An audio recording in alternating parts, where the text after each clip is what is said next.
Hi, my name is Helio Batley, and this is my show, 70% Water. This piece here is Thicket Fragments, and it's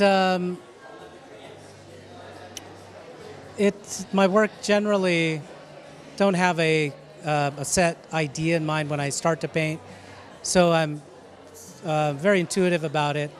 A lot of the imagery comes out of memories from childhood, from stories my parents told, and I try to create images that somehow speak back to me. So the title 70% Water actually comes from the medium itself, that there is a certain flow characteristic in the paint that I'm using that respond to gravity. The paint drips in a sort of interesting way that almost feel like it's alive, and so I love that about the paint quality. So for this piece, that's mainly what I was thinking about. This one is 80 views of of a water bowl, and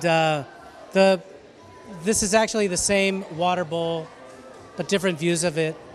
And to me, the interesting part of this piece is these white squares, because the white squares actually, I think they undermine the painting a little bit. They're abrupt. Those white squares are actually they're sort of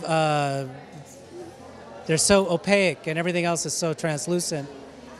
And to me, it was that became a really interesting part, because when the painting was going so well that it started to feel like a pop song, and I didn't want it to be a pop song. I wanted to throw in a little bit of a roadblock so that it would become a little bit of a struggle for me.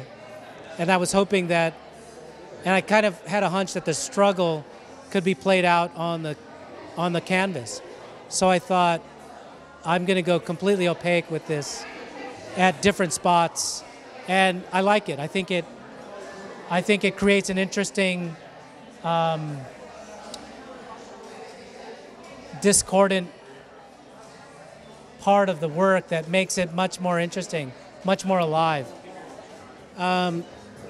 This piece is a self-portrait as a fluid, and I think this has sort of all the ideas. This is the last painting I did for the show, and it has some interesting jump-off points where, for me, the really interesting part was like these areas that they're at the edge of a face and a shoulder, where they're stopped by the edge of the painting. But as I started to paint more, I realized they became interesting elements all by themselves, and I allowed them to exist as a fragment without the edge stopping them. And I started to carry that out. This is kind of the level, like top of a water level for the height of the water that would be in this person. And then suddenly that shifted off of the person. Here, elements like this suddenly floating here and here. So then it became like it didn't have to be about being at the edge anymore, but they became free fragments floating throughout.